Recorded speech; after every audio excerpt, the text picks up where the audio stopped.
Radio Kantipur, radio राष्ट्र।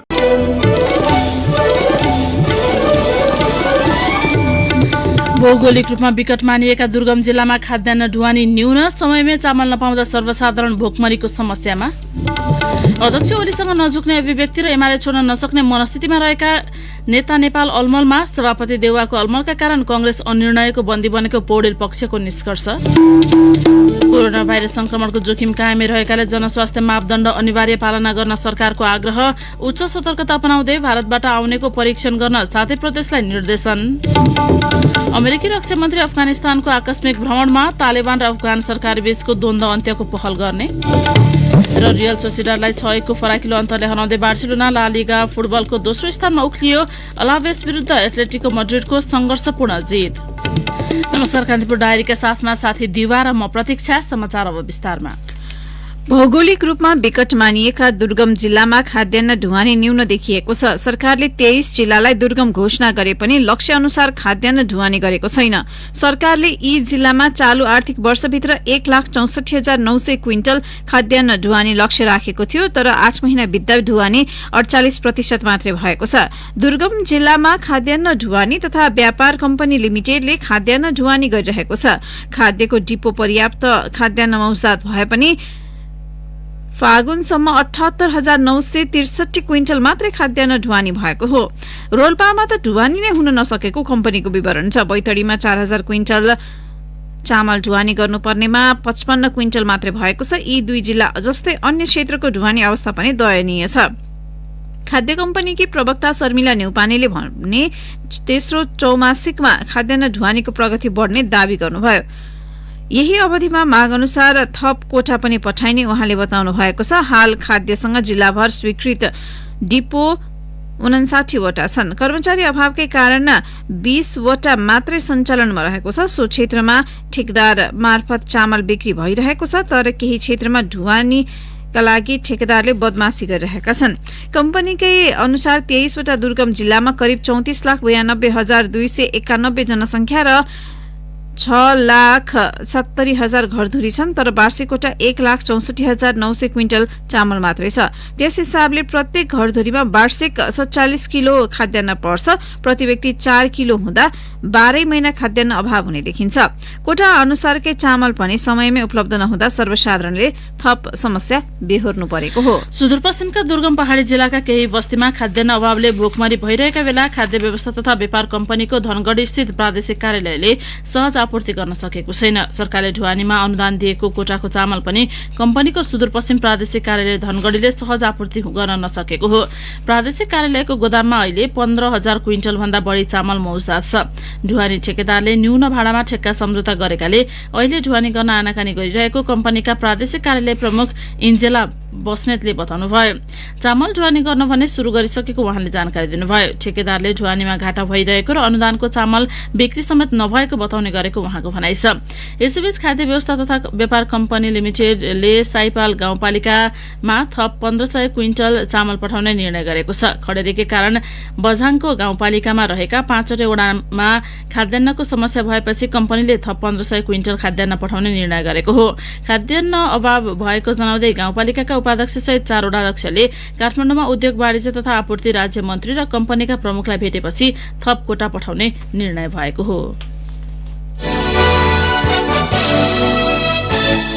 एमाले खनाल नेपाल समूहको चैत 5 गतेको राष्ट्रिय भेलामा प्रदेश 2 की सांसद मन्जु यादवले सोधिन्, फागुन 28 गते निर्णय फिर्ता लिएर ओली पक्ष 2075 जेठ 2 कै अवस्थामा पार्टीलाई पुनर्स्थापित गर्न तयार भए त ठिकै छ, नभए के गर्ने, लत्रिने? अलमल पूर्ण अवधारणा पत्र र नेताहरूको त्यस्तै भाषण सुनेपछि यादवले झैं धेरै प्रतिनिधिले यो प्रश्न झलनाथ खनाल, माधव नेपाल सहितका नेतृत्व समक्ष सोझाएका थिए। उनीहरूले ठ्याक्कै जवाफ पनि पाउन सकेनन्।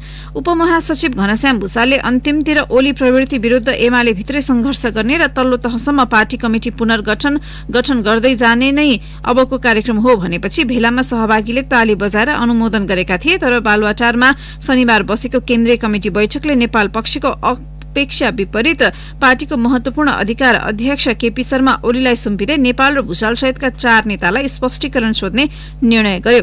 भलै स्पष्टीकरण सोधिएको पत्र यी नेताले हिजोसम्म पाएका छैनन्। यससँगै नेताहरूको जिम्मेवारी हेरफेर र केन्द्रीय कमिटी विस्तार गर्ने 28 गतेको निर्णय फिर्ता लिए पार्टीभित्र सहमतिको वातावरण बन्न सक्ने यो पक्षको बटम लाइनलाई अध्यक्ष ओलीले भन्नुभएको छ। पार्टीमा गुटबन्दी नो एन्ट्री।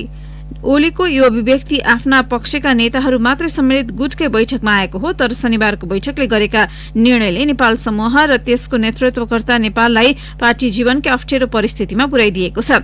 यति बेला माधव कुमार नेपालका सामु आत्मसमर्पण या विद्रोह मध्ये एउटा बाटोमा हिँड्नुपर्ने परिस्थिति आएको छ। यी दुवै विकल्प नेपालका लागि प्रिय छैनन्। ओलीले छलफलका लागि बोलाउँदा निवास बालुवाटारमा एक्लै नभेट्ने बताएका नेपाल अब परिस्थिति आफ्नो प्रतिकूल हुँदा ओली समक्ष लत्रिनु राजनैतिक जीवनको लम्बेतान यात्रामा भयंकर आत्मसमर्पणवाद हुन सक्छ। यसो भन्दैमा एमाले बनेको 4थो वर्षदेखि नै पार्टी महासचिव भएर झण्डै 15 वर्ष हाकेको पार्टीलाई छाड्न उनकै मनले दिँदैन। अध्यक्ष ओलीसँग नझुक्ने अभिव्यक्ति र एमाले छाड्न नसक्ने मनस्थितिको विरोधाभासमा नेपालले अब के गर्लान्, उहाँले के गर्ने भन्ने तय गरिसक्नु भएको छैन। ओलीले सोधेको स्पष्टीकरणकै सन्दर्भमा पनि नेपाल पक्षीय नेताहरूका बीचमा घनीभूत छलफल भइसकेको छैन। सम्भवतः आज उनीहरूले स्पष्टीकरण सोधिएको पत्र पाउनेछन् र सामूहिक धारणा पनि बनाउनेछन्। कांग्रेसमा वरिष्ठ नेता रामचन्द्र पौडेल पक्षले सभापति शेरबहादुर देउवाको अलमलका कारण पार्टी अनिर्णयको बन्दी हुन पुगेको निष्कर्ष निकालेको छ। पौडेल पक्षका शीर्ष तहका नेताहरूको हिजो भएको छलफलले प्रधानमन्त्री केपी शर्मा ओलीको विकल्पमा कांग्रेस, माओवादी केन्द्र र जनता समाजवादी पार्टी जसपाको गठबन्धन सरकार निर्माणका लागि नेतृत्वलाई दबाव दिने निर्णय गरेको छ। प्रधानमन्त्रीका लागि पार्टीले यसअघि नै संसदीय दलका नेता समेत रहेका देउवाका नाममा सर्वसम्मतिबाट निर्णय लिइसकेको छ। तर देउवाले आफ्नो नेतृत्वको सरकार बनाउन पहल नगरेपछि पौडेल सशंकित बन्नु भएको छ। बोहराटार स्थित पौडेल निवासमा भएको छलफलमा प्रधानमन्त्री ओलीले एकलौटी रूपमा निरङ्कुश शासन सत्ताको अभ्यास गरिरहेकाले उहाँको डिजाइनमा पार्टी फस्न नहुने निष्कर्ष निकालिएको थियो। पौडेल पक्षले आज हुने पार्टी पदाधिकारी र पूर्व पदाधिकारीको बैठकमा अनिर्णयको बन्दीमा पार्टीलाई नराख्न दबाव दिने भएको छ। कांग्रेसले निर्णय गरे जसपाको सिंगो पार्टीले साथ दिने बुझाइ पौडेल पक्षको छ। वरिष्ठ नेता पौडेलले सत्ता समीकरण र पार्टी महाधिवेशनका विषयमा पदाधिकारी र पूर्व पदाधिकारीको बैठकमा छलफल हुने बताउनुभयो। पौडेलले कान्तिपुरसँग भन्नुभयो, यो अन्यलमा मुलुकलाई धेरै समय राख्नुहुन्न। कांग्रेस जस्तो पार्टी निकासका लागि निर्णयमा पुग्नुपर्छ। कसरी निकास खोज्न सकिन्छ भनेर नै हाम्रो छलफल भएको हो। उहाँले क्रियाशील सदस्यता, पार्टीको समायोजन र आफूहरूले उठाएको 16 मुद्दे मागका विषयमा समेत छलफल गरेको बताउनुभयो। अर्का नेता रामशरण महतले सत्ता समीकरण कार्यक्रमका आधारमा हुनुपर्नेमा जोड़ दिनुभएको छ। प्रधानमन्त्री ओलीलाई विस्थापन गर्ने मुख्य एजेण्डा बोकेको माओवादी केन्द्रले सरकारबाट अलग भएको घोषणा नगरेकाले पनि अन्यल बढाएको पौडेल पक्षको भनाइ छ। स्वास्थ्य तथा जनसंख्या मन्त्रालयले कोरोना भाइरस संक्रमणको जोखिम कायमै रहेको भन्दै भीड़भाड़ हुने कार्य नगर्न र स्वास्थ्य मापदण्ड अपनाउन अनुरोध गरेको छ। केही सातादेखि छिमेकी भारत लगायत देशमा कोभिड-19 को संक्रमण बढ्दै गएको भन्दै मन्त्रालयका प्रवक्ता डाक्टर जागेश्वर गौतमले हिजो विज्ञप्ति जारी गर्दै सतर्कता अपनाउन आग्रह गर्नुभएको हो। छिमेकी देशमा जस्तै नेपालमा संक्रमण बढ्न सक्ने भन्दै सभा, जुलुस, र्याली, भेला, गोष्ठी, बैठक र भीड़भाड़ हुने व्यवसाय र कार्य नगर्न र भौतिक दूरी कायम राख्न मास्कको अनिवार्य प्रयोग गर्न मन्त्रालयले अनुरोध गरेको छ। पछिल्लो समय कोरोना संक्रमणको जोखिमको व्यवस्था गर्दै राजनैतिक दल, संघ संस्था, सर्वसाधारणले भेला, बैठक, भीड़भाड़ गर्दै आएका छन्। भारतमा हरेक दिन हजारौं संक्रमित हुन थालेपछि नेपाली स्वदेश फर्कने क्रमसँगै फेरि जोखिम बढेको छ। स्वास्थ्य मन्त्रालयले सावधानी अपनाउन सातै प्रदेशका स्वास्थ्य निकायलाई निर्देशन दिएको छ। स्वास्थ्य मन्त्रालयका प्रवक्ता डाक्टर गौतमले सातै प्रदेश स्वास्थ्य निर्देशनालयलाई निर्देशनात्मक पत्र लेखी जनस्वास्थ्यका सबै मापदण्ड अपनाएर काम गर्न, उच्च जोखिम स्थान पहिचान गरी रोकथामका उपाय अपनाउन भनेका हुन्। मन्त्रालयले प्रदेश स्वास्थ्य मन्त्रालयलाई पत्र पठाउँदै भारतबाट आउने यात्रुका लागि आरडीटी, एस्टिजेन परीक्षण, पोजिटिभ आएका व्यक्तिको उपचार, आइसोलेसनको व्यवस्था, आवश्यक परे पीसीआर परीक्षण, क्वारेन्टिनको व्यवस्था र रोगको निगरानी गर्न पनि सुझाएको छ। पछिल्लो 24 घण्टामा नेपालमा 77 जनामा कोरोना भाइरस संक्रमण देखिएको छ। विषयगत समितिका सभापतिहरूले संसदीय समितिलाई सक्रिय बनाए मात्रै प्रतिनिधि सभाको काम कारवाही प्रभावकारी हुने निष्कर्ष निकालेका छन्। यसका लागि उनीहरूले आफ्नो समितिमा रहेका विधेयकहरूलाई टुङ्गोमा पुर्याउन विभागीय मन्त्रीहरूसँग समन्वय गरेर अघि बढ्ने सहमति गरेका छन्। सरकारले प्रतिनिधि सभालाई बिजनेस नदिएको आवाज उठिरहेका बेला विषयगत समितिलाई क्रियाशील बनाउन सभामुख अग्निप्रसाद सापकोटाको अध्यक्षतामा हिजो बसेको बैठकमा सभापतिहरूले सो निष्कर्ष निकालेका हुन्। सभापतिहरूले विगतमा आफूले दिएको निर्देशन सरकारले पालना गरे नगरेको अनुगमन, विधेयकहरूको अवस्था र समितिले तयार गरेका प्रतिवेदनहरूका विषयबारे सापकोटालाई जानकारी गराएका थिए। दोस्रो विषयगत समितिका सभापतिहरू संघीय संसदका महासचिव एवं सचिवको सहभागिता रहेको बैठकमा प्रतिनिधि सभा पुनर्स्थापनापछि समितिहरूको क्रियाशीलता कम देखिएको छ। प्रधानमन्त्री केपी शर्मा ओलीले गत पुसमा प्रतिनिधि सभा विघटन गरेपछि पहिलो पटक बसेको बैठकमा मुख्यतया समितिलाई क्रियाशील गराएर यसको प्रभाव प्रतिनिधि सभामा पार्नुपर्ने धारणा सहभागीले राखेका थिए। कान्तिपुर डायरीमा अब ब्रेकको पालो। ब्रेकपछि अब कान्तिपुर सविस्तार। कान्तिपुर सविस्तार। फरक फरक जात जातिमा पनि थर उस्तै पाइएपछि पछिल्लो समय विभिन्न आयोगले आफ्नो क्षेत्रभित्र रहेका जनसंख्यालाई व्यवस्थित गर्न थर सूचीकृत अभियान शुरू गरेका छन्। थारू आयोगले मुलुकभर रहेका थारूहरूको थरको प्रारम्भिक तथ्याङ्क सार्वजनिक गरेको छ। यस्तै मुस्लिम आयोगले पनि थर सूचीकृत गर्ने कार्य अघि बढाएको बताएको छ। ऐतिहासिक राजनैतिक विकासक्रमसँगै समुदायले भोग्नु परेको विविध समस्या समाधानका लागि थर सूचीकृत गर्न थालिएको सरकारवालाहरू बताउँछन्।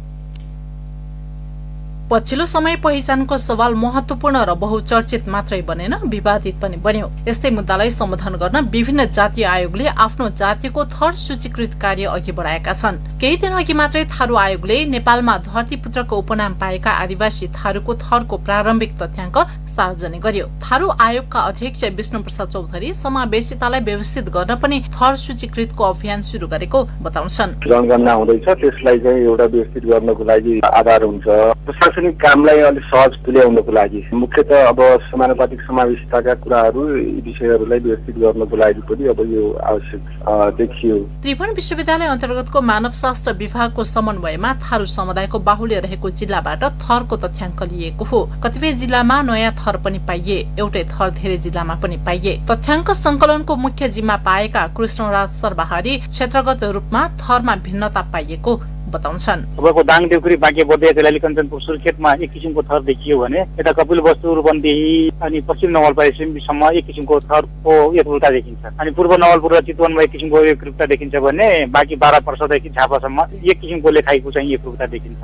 यस्तै मुस्लिम आयोगले पनि मुस्लिम समुदायभित्र उपनाम धेरै पाएपछि सूचीकृत गर्ने तयारी शुरू गरेको छ। आयोगको तथ्याङ्कमा 45 वटा उपनाम सूचीकृत छन्। मुस्लिम समुदायको उपनाम अन्य समुदायसँग पनि मिल्दोजुल्दो रहेकाले सुनिश्चित गर्न काम अघि बढाइएको मुस्लिम आयोगका अध्यक्ष समीम मिया अन्सारीको भनाइ छ। हाम्रो चाहिँ जुन उपनाम छ नि त्यो चाहिँ मतलब अन्य समुदायसँग पनि मिल्दोजुल्दो छ क्या, हैन? राउत नै भनौँ, अन्य राइन भनौँ, त्यो अन्य समुदायमा पनि छ। त्यस कारणले यस्ता चाहिँ उपनाम गरेको मुस्लिममा पनि छन् भन्ने हिसाबले हामीले चाहिँ यो चाहिँ क्लियरफाई गर्यो भने भोलिको दिनमा हरेक राज्यको सबै निकायमा चाहिँ यो क्लियर हुन्छ। नयाँ संविधानले परिकल्पना गरे अनुसारका जातीय आयोग गठन भएपछि विभिन्न कारणले पछि परेका जात जातिले पहिचान स्वरूप थरको सूचीकृत गर्न खोजेका हुन्। राष्ट्रिय जनगणना 2078 नजिकै गर्दा विभिन्न जातीय आयोगले थर सूचीकृतको काम अघि बढाउनु अस्वाभाविक होइन। विशेष गरी जनगणनामा आफ्नो पहिचान पनि सूचीकृत होस् भन्ने मनसुवा सर्वथा गलत छैन।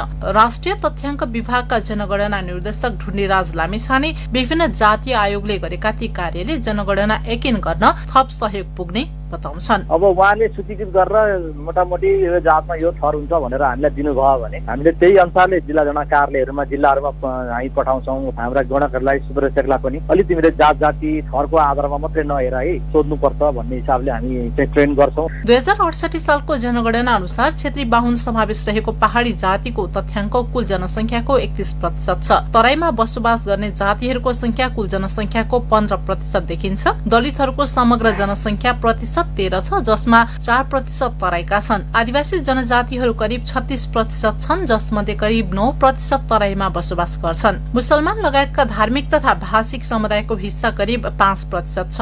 2058 सालमा रहेको जात जातिहरूको संख्या 101 बाट बढेर 125 पुगेको छ। त्रिभुवन विश्वविद्यालय अन्तर्गतको मानवशास्त्र विभाग प्रमुख प्राध्यापक डाक्टर डम्मर चेम्जोङ समुदायको पहिचानका लागि पनि थर सूचीकृत आवश्यक रहेको बताउँछन्। संख्याको हिसाबले सानो समूह जस्तो सीमान्तकृत समूहहरू जस्तो को एउटा गुनासो के पनि छ भने हामी जति संख्यामा छौं जस्तो लाग्छ, त्यो संख्यामा राम्रोसँग जनगणना नगरिदिएको हो कि राज्यले, त्यो सन्दर्भमा पनि एउटा खालको चेतना जनगणनामा आउँदाखेरि आफ्नो सही पहिचान दिने र त्यसलाई अभिलिखित गर्ने सन्दर्भले पनि अहिले अब जनगणना आउन लागेको अवस्थामा विभिन्न समुदाय जातसँग सम्बन्धित आयोगहरू अलिकति तनाखो भएर सक्रिय भएर अगाडि बढिराखेको स्थिति हो। केन्द्रीय तथ्याङ्क विभागले राष्ट्रिय जनगणनाको 12औं श्रृङ्खला 2078 जेठ 25 देखि असार 8 गतेसम्म हुने यसअघि नै सार्वजनिक गरिसकेको छ। हाल नेपालको कुल जनसंख्या 3,02,80,373 रहेको विभागको तथ्याङ्कमा छ। राष्ट्रिय जनगणना सञ्चालन तथा व्यवस्थापन आदेश 2076 ले अल्पसंख्यक आदिवासी जनजाति बहिष्करणमा पारिएका समुदायका अधिकारसँग सरोकार राख्ने समूहको जनगणना निर्माण ढाँचादेखि तथ्याङ्क संकलन र विश्लेषणसम्मको प्रक्रियाहरू सुनिश्चित गरेको छ।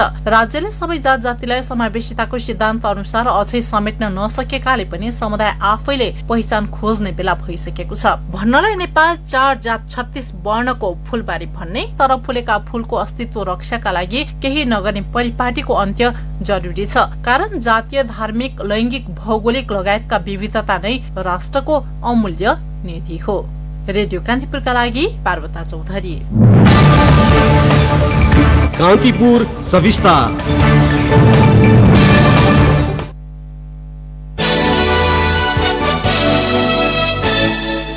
राष्ट्रपति विद्यादेवी भण्डारीको बंगलादेश भ्रमणका क्रममा पर्यटन, संस्कृति आदान प्रदान, सेनेटरी तथा फाइटोसेनेटरी तथा रोहनपुरदेखि सिंहवादसम्म ट्रान्जिट रूटका रूपमा प्रयोगमा सहकार्य गर्न दुई मुलुकबीच सम्झौता हुने भएको छ। परराष्ट्र मन्त्रालय स्रोतका अनुसार यी सम्झौता आज साँझ बंगलादेशका राष्ट्रपति अब्दुल हमिदको सरकारी निवास बंग भवनमा हुने गरी कार्यक्रम तय भइसकेको छ। राष्ट्रपति भण्डारी बंगलादेशका राष्ट्रपति हमिदको निमन्त्रणा र बंगलादेशका राष्ट्रिय पिता बंगला बन्धुको 100औं जन्म जयन्तीका अवसर पारेर बंगलादेश जान लाग्नु भएको हो। बंगला बन्धु त्यहाँकी प्रधानमन्त्री शेख हसिनाका पिता हुनुहुन्छ। नेपालको राष्ट्राध्यक्षबाट 42 वर्षपछि बंगलादेशको राजकीय भ्रमण हुन लागेको हो। तत्कालीन राजा वीरेन्द्र शाहले सन् 1978 मा बंगलादेशको द्विपक्षीय भ्रमण गरेपछि राष्ट्राध्यक्षका रूपमा नेपालबाट भ्रमण भएको छैन।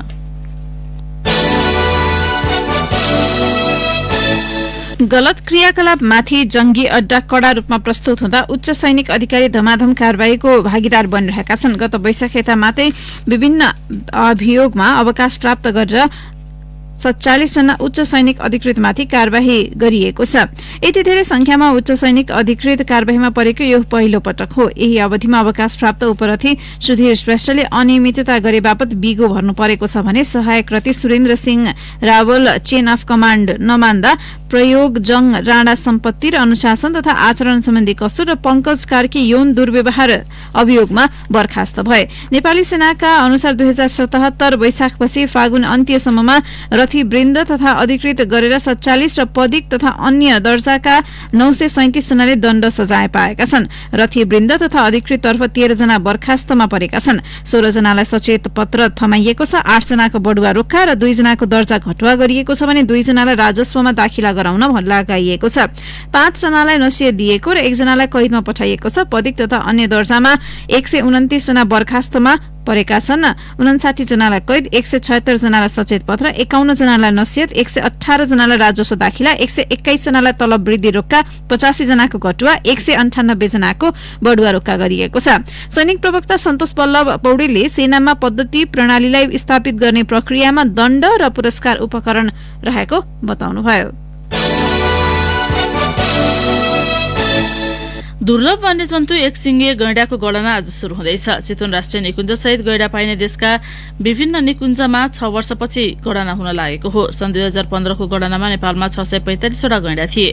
सो गणनाले त्यसबेला चितवन निकुञ्जमा मात्रै 605 वटा गैंडा रहेको देखाएको थियो। गणनापछि चितवन निकुञ्ज र आसपासको वन क्षेत्रमा गरेर 161 गैंडा मरेको निकुञ्ज प्रमुख संरक्षण अधिकृत अणनाथ बरालले जानकारी दिनुभयो। उहाँले भन्नुभयो, तीमध्ये चोरी सिकारीले मरेका गैंडा जम्मा 6 वटा छन्। 155 वटा बुढो भएर र प्राकृतिक कालगतिसँगै केही दुर्घटनामा परेर मरेका हुन्। कुनै बेला चोरी शिकार गैंडा संरक्षणको प्रमुख चुनौती थियो। पछिल्ला वर्ष चोरी शिकार नियन्त्रणमा आए पनि अन्य कारणले हुने मृत्यु चिन्ताजनक रूपमा बढ्दै गएको छ। सुतेको ओछ्यानसहित दम्पति बेपत्ता घटनामा संलग्न रहेका आरोपमा पक्राउ परेका 4 जनालाई प्रहरीले हिजो सार्वजनिक गरेको छ। घटनामा संलग्न रहेको आरोपमा महोत्तरी पिपरा गाउँपालिका 5 सोहोडवाका 52 वर्षीय रामबाबु यादव, 26 वर्षीय सुरेन्द्र यादव, 24 वर्षीय राजेन्द्र यादव र भारतको मधुबनी घरबाई पिपरवन 6 बनौली बस्ने हरेन्द्र ठाकुरलाई पक्राउ गरिएको छ। जिल्ला प्रहरी कार्यालय महोत्तरीले पत्रकार सम्मेलन गरी सोबारे जानकारी दिएको हो। पिपरा 5 सडोहवाका 65 वर्षीय मुसाफिर झा र उनकी 60 वर्षीय श्रीमती गीता देवी सुतेकै कोठाबाट ओछ्यानसहित गत फागुन 10 गते राति बेपत्ता भएका थिए। बेपत्ता दम्पतिको अवस्था प्रहरीले अझैसम्म पत्ता लगाउन सकेको छैन। बैतडीको दोगडा केदार गाउँपालिका 7 चढेपानीकी 17 वर्षीय किशोरी भागीरथी भट्टको हत्या प्रकरणमा अभियुक्तका रूपमा सार्वजनिक गरिएका किशोर निर्दोष रहेको उनको परिवारले दावी गरेको छ। प्रहरीले फागुन 5 मा अभियुक्त सार्वजनिक गरेका सोही गाउँका 16 वर्षीय किशोरका बुबा दीपक राजले छोरालाई धम्क्याएर फसाइएको बताएका हुन्। अभियुक्त किशोर अहिले डोटीको सिलगढी स्थित बाल सुधार केन्द्रमा छन्।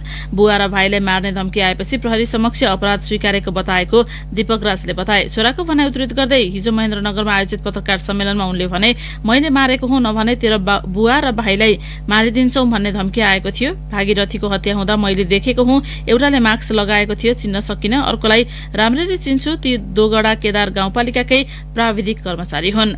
दीपक राजका अनुसार माघ 21 गते पक्राउ परेका उनका छोरा विद्यालयबाट घर गइरहेका थिए। बाटोमा सो घटना देखे।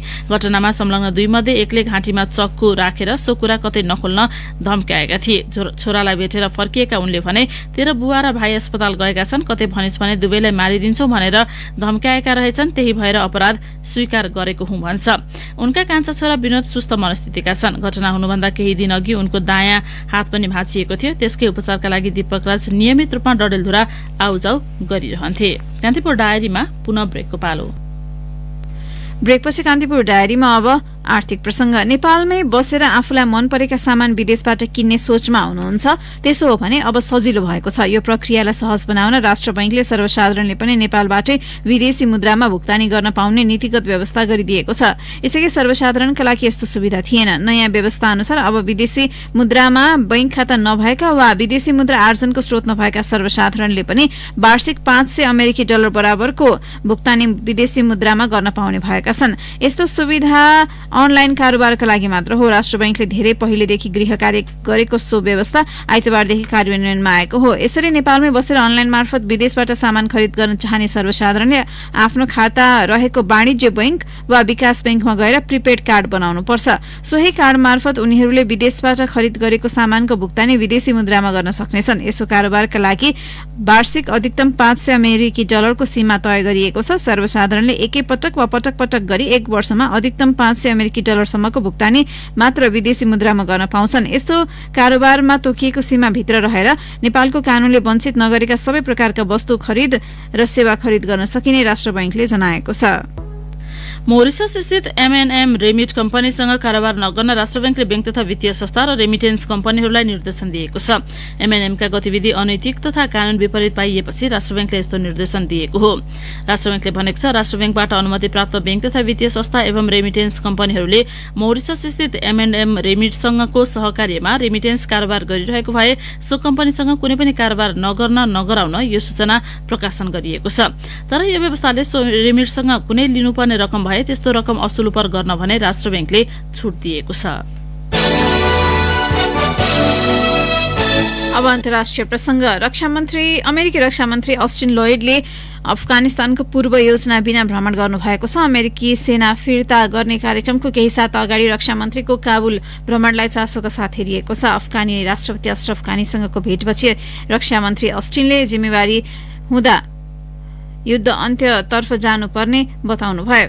यद्यपि सहमति अनुसारकै मितिमा कार्यक्रम हुनुपर्ने पक्षमा अमेरिका नरहे पनि शान्ति प्राथमिकतामा रहेको रक्षा मन्त्रीले बताउनु भएको हो। रक्षा मन्त्री अस्टिनले हिंसा नियन्त्रणका साथै वार्ता द्वन्द्व अन्त्य उन्मुख हुनुपर्ने बताउनु भएको छ। अमेरिकी सेना फिर्ता लैजाने अघिल्लो ट्रम्प प्रशासनले सहमति गरे पनि जो बाइडेन प्रशासन हिंसा अन्त्यको शर्त राख्ने पक्षमा छ। आगामी मे 1 बाट अमेरिकी सेना फिर्ता गर्न सक्ने अवस्था नरहेको अमेरिकी राष्ट्रपतिले यसअघि बताउनु भएको थियो। सहमति पालना नभए तालिबानले भने त्यसको परिणाम सहनुपर्ने चेतावनी दिँदै आएको छ।